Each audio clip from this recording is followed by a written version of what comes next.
Firman Tuhan hari ke-118, 28 April tahun 2025. Kitab Ulangan pasal 8 ayat 12-14. Perikop, bila engkau berhasil jangan sombong, tinggi hati dan melupakan Tuhan. Diambil dari kitab Ulangan pasal 8 ayat 12 sampai dengan 14. Peringatan supaya jangan melupakan Tuhan. Sebagai nats adalah, dan supaya apabila engkau sudah makan dan kenyang, mendirikan rumah-rumah yang baik serta mendiaminya, dan apabila lembu sapimu dan kambing dombamu bertambah banyak, dan emas serta perakmu bertambah banyak, dan sejak yang ada padamu bertambah banyak, jangan engkau tinggi hati, sehingga engkau melupakan Tuhan Allahmu, yang membawa engkau keluar dari tanah Mesir, dari rumah perbudakan. Bahasa Indonesia sehari-hari dikatakan demikian. Kalau kamu sudah makan sepuas hatimu dan sudah membangun rumah-rumah yang baik untuk tempat kediamanmu, dan kalau sudah bertambah sapi dan kambing dombamu, perak dan emasmu, serta segala harta milikmu yang lain, jagalah baik-baik supaya kamu tidak menjadi sombong dan melupakan Tuhan Allahmu yang membebaskan kamu dari Mesir, tempat kamu diperbudak. Bahasa Batak Toba didok songonon. Molo dung cukup si panganonmu, jala di pajongjong ho jabu nauli ingananmu. Dung lam torop lo bum habingmu, dohot biru-birum, unang nang godang perakmu, dohot masmu. Jala lam godang artam, manat maho, so tunggabe gijang roham, jala lupa ho di jahuba de batam, namambuan ho haruar sian Misir, tano parhato bananmu. Kita selalu mengingat topik pada bulan April, yaitu menghayati pengampunan dosa melalui kebangkitan Yesus, dan pengampunan dosa melalui kebangkitan Yesus dan pengakuan dan kesaksian kekuasaan Tuhan. Di dalam Roma pasal 6 ayat 4 dikatakan, dengan demikian kita telah dikuburkan bersama-sama dengan Dia oleh baptisan, supaya sama dengan Dia, seperti Kristus telah dibangkitkan dari antara orang mati oleh kemuliaan Bapa, demikian juga akan hidup dalam hidup baru. Ini adalah merupakan transformasi spiritual rohani kita, dari hidup lama menjadi hidup baru. Dan dengan baptisan dikatakan oleh Yesus dilahirkan kedua kali. Dilahirkan dalam arti rohani kita, bukan jasmani.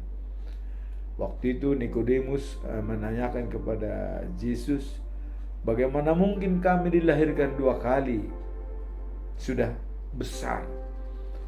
Yesus mengatakan, kamu dilahirkan secara rohani dan bukan jasmani.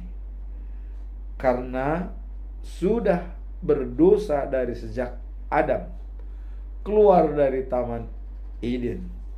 Dan itu dosa turun-temurun sampai akhir zaman. Maka setiap orang harus dibaptis di dalam nama Allah Bapa, Yesus Kristus, dan Roh Kudus. Ini sesuai dengan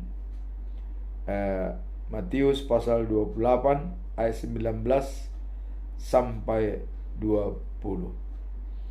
Sebab itu pergilah kepada segala bangsa di seluruh dunia. Jadikanlah mereka pengikut-pengikutku. Baptislah mereka dengan menyebut nama Bapa, Anak, dan Roh Kudus. Ajarkanlah mereka mentaati semua yang sudah kuperintahkan kepadamu. Dan ingatlah, aku akan selalu menyertai kalian sampai akhir zaman. Jadi, baptisan kudus dan pendewasaan iman melalui sidi atau didok maka tindakon haporseaon, itulah yang harus dilakukan dalam memperbaiki hubungan dengan Tuhan. Jadi dari hidup lama menjadi hidup baru. Kalau Paulus mengatakan habis gelap terbitlah terang.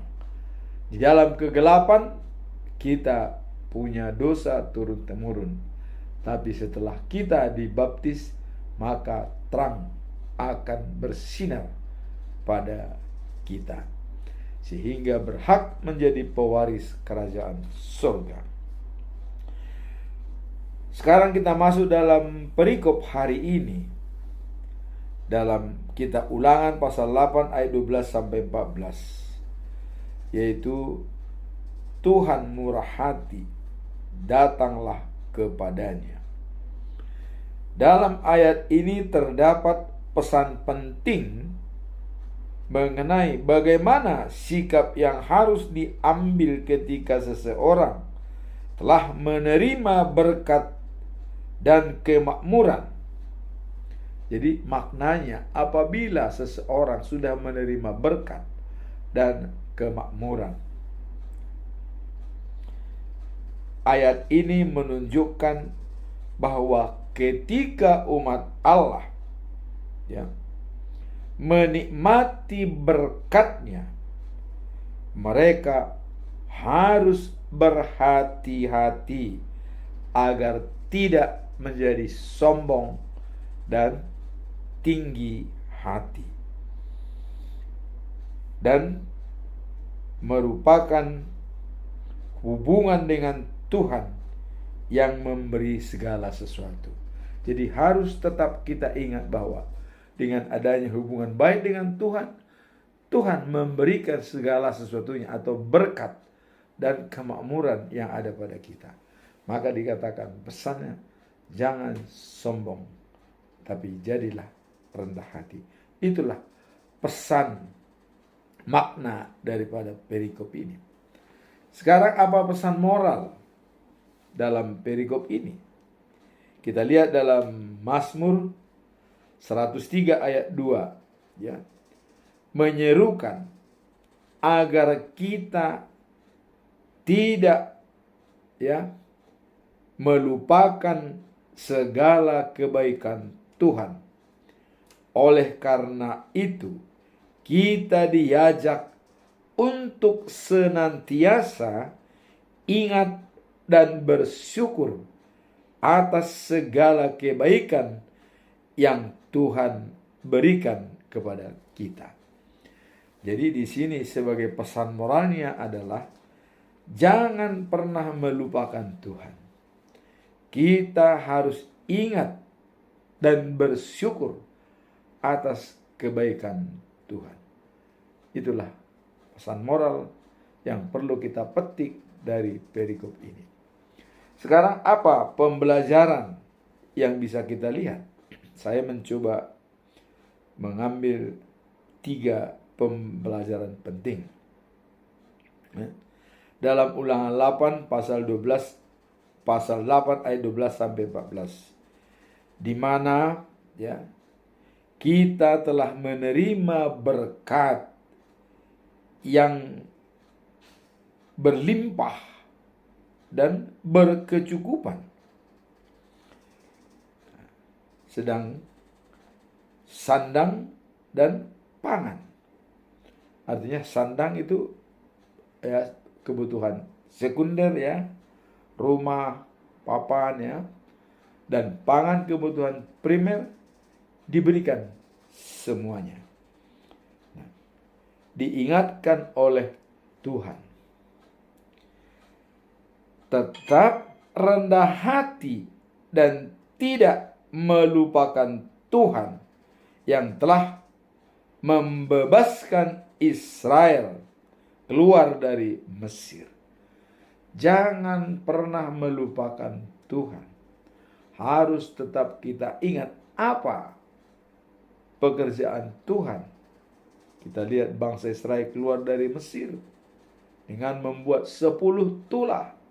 Tulah terakhir, anak sulung bangsa Mesir itu meninggal. Maka mereka bisa boleh keluar dari Mesir.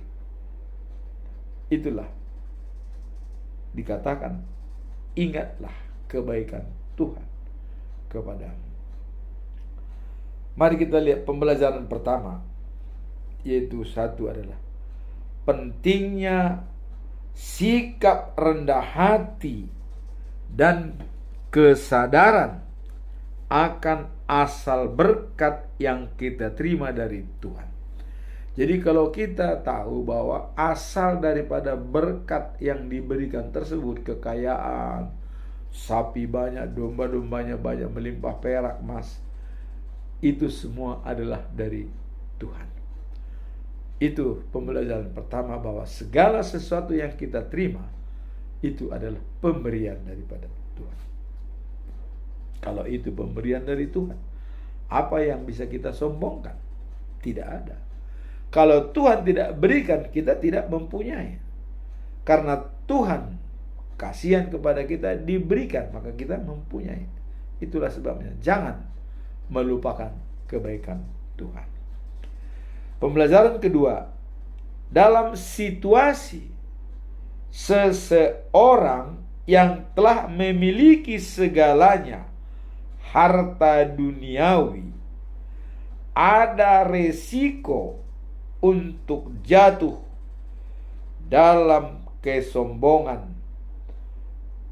dan melupakan Tuhan yang memberikan semua berkat itu. Jadi dengan kesombongan kita bisa jatuh, ya, dan melupakan Tuhan yang memberikan semua berkat itu. Jadi hati-hati, ada resiko yang bisa kita tanggung. Bisa jatuh kita di dalam dosa karena kesombongan, dan kita lupa bahwa segala sesuatunya diberikan oleh Tuhan. Itulah pembelajaran yang kedua. Kita bisa jatuh apabila kita berada dalam kesombongan, ya. Nah, sekarang pembelajaran yang ketiga. Maka untuk itu kita diajak untuk senantiasa ingat dan bersyukur atas segala kebaikan Tuhan yang telah memberikan berkat itu. Jadi selalu kita mengucap syukur atas pemberian Tuhan yang menjadi berkat bagi kita dan menjadi harta kita. Jangan pernah melupakan Tuhan. Itulah pembelajaran dari perikop ini. Sekarang kita lihat conclusion. Apa conclusion atau kesimpulan daripada perikop ini. Kita selalu mengajukan 3 pertanyaan. Apa, mengapa, dan bagaimana.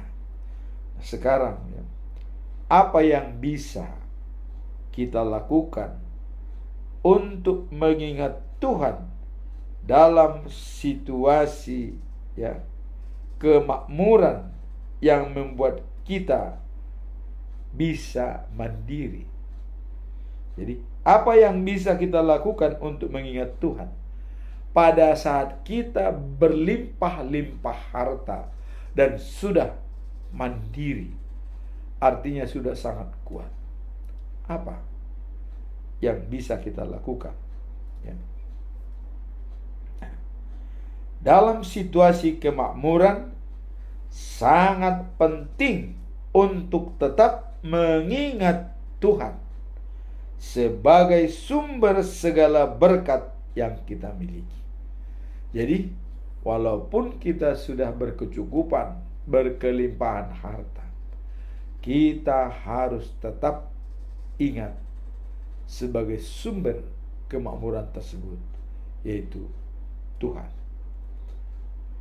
Dalam Tesalonika pasal 5 ayat 16 sampai 18 dikatakan begini.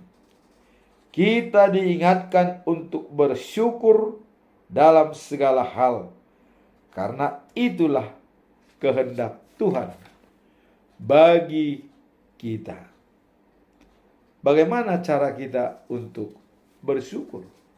Tentu dengan membaca firman Tuhan secara teratur dan merenungkan tujuan firman tersebut. Sediakan waktu untuk Tuhan. Harus kita ambil waktu untuk Tuhan. Nah, kemudian kitab Ulangan pasal 18 ayat 17 sampai 18 dikatakan, janganlah engkau mengatakan dalam hatimu bahwa kekuatan dan keperkasaan tanganku sendirilah yang mengumpulkan kekayaan bagiku. Jangan pernah mengatakan bahwa kekayaanku, tanganku sendiri yang mengumpulkan kekayaan bagiku. Sebab kalau Tuhan tidak berkehendak, kita tidak bisa apa-apa. Coba kita sakit, ada jatuh sakit, apa bisa kita lakukan? Tidak bisa. Jadi jangan pernah mengatakan seolah-olah dengan kekuatan kita, tangan kita sendiri yang membuat kita kaya. Tidak. Tidak. Sebab semua bisa terjadi kalau Tuhan berkehendak. Jadi mari kita menerima dengan baik berkat yang diberikan Tuhan dengan tidak sombong, tidak tinggi hati, tapi selalu rendah hati. Di sini kita harus ingat kepada Tuhan Allah kita, karena Dialah memberikan kepada kita kekuatan untuk memperoleh kekayaan. Hal ini mengingatkan kita untuk tidak melupakan asal-usul berkat yang kita terima. Dari mana berkat yang kita terima? Jangan kita lupakan. Tuhanlah sumber segala sesuatu, agar kita tidak jatuh dalam kesombongan. Itulah cara kita dalam mencapai kemakmuran untuk tetap mengingat Tuhan. Ada risiko kita jatuh apabila kita sombong. Tapi di sini dikatakan merenung dan baca firman Tuhan secara teratur. Karena di dalam Alkitab semua diatur tentang harta, orang kaya yang bodoh dan orang yang bijak, semua diatur. Itulah pedoman kita dalam menjalankan kehidupan kita sehari-hari. Sekarang pertanyaan nomor 2. Bagaimana cara menjaga sikap syukur dalam kehidupan sehari-hari, terutama saat mengalami kesuksesan? Jadi, bagaimana cara menjaga sikap untuk tetap bersyukur pada saat kita sudah mencapai kesuksesan, kebahagiaan yang sangat hebat? Bagaimana menjaganya? Nah, sini kita lihat bahwa sikap syukur dalam kehidupan sehari-hari, terutama ketika mengalami kesuksesan, merupakan bagian penting dari iman Kristen. Jadi, iman Kristen harus tetap mengingat bahwa sumber kekayaan kita adalah dari Tuhan. Sebagai pengikut Kristus, mengakui bahwa segala sesuatu yang kita miliki berasal dari Tuhan, maka sangatlah penting, ya, dan ini merupakan, ya, pengingat untuk selalu bersyukur kepada Tuhan. Kalau dalam Mazmur pasal 50 ayat 23, selalu mengucapkan syukur sebagai korban persembahan. Ucapan syukur kita itu sebagai korban persembahan dan memberikan lapang jalan Tuhan di dalam diri kita. Jadi mengucap syukur dalam segala hal, ya, bahkan itulah persembahan kita yang utama, dan memberikan jalan Tuhan masuk di dalam batin dan hati kita, supaya kita bisa mengucap syukur dengan baik. Nah, kemudian di sini adalah 1 Tesalonika pasal 5 ayat 16 sampai 18. Jadikanlah selalu bersukacita, tetaplah berdoa, ucapkan syukur dalam segala hal, sebab itulah kehendak Allah bagi kamu di dalam Kristus. Jadi, kalau kita sudah di dalam Kristus, yang dikehendaki oleh Tuhan Allah dari kita adalah mengucap syukur dalam segala hal. Artinya, kita tahu dan sadar, sesadar-sadarnya, bahwa sumber kekayaan itu adalah dari Tuhan. Nah, jadi dalam Mazmur 50 ayat 23 dikatakan, mempersembahkan syukur sebagai korban, dialah yang menghormati aku. Ini kata Tuhan. Jadi barang siapa mempersembahkan syukur sebagai korbannya, dialah menghormati aku. Ini kata Tuhan. Menghormati Tuhan apabila kita mempersembahkan syukur sebagai korban. Dan, ya, jalan akan kutunjukkan keselamatan daripada aku. Jadi, dengan dihargai dan dihormati oleh Tuhan, dan Tuhan juga akan menunjukkan jalan keselamatan bagi orang yang mengucap syukur sebagai persembahan. Itulah pentingnya kita mengucap syukur kepada Tuhan dalam segala hal. Walaupun dalam keadaan suka, walaupun dalam keadaan duka, dalam keadaan apapun kita tetap mengucap syukur sebagai persembahan kita. Sekarang kita masuk dalam pertanyaan yang ketiga. Apakah ada pengalaman dalam hidup yang mengajarkan tentang pentingnya tetap dekat dengan Tuhan di saat ketika segala sesuatu berjalan baik? Apakah ada pengalaman hidup? Tetap pentingnya ingat dan dekat kepada Tuhan dalam situasi kehidupan yang sangat berbahagia dan tercukupi. Apakah ada? Ya, sebagai pengalaman hidup kita yang sudah kita lalui. Mari kita lihat. Pentingnya tetap dekat dengan Tuhan, ya, terutama dalam momen ketika segala sesuatu berjalan dengan baik, sangat ditekankan dalam ajaran Kristen. Jadi yang paling utama dalam ajaran Kristen adalah apabila kita berjalan dengan baik, semua kecukupan dibutuhkan, diberikan berkat oleh Tuhan.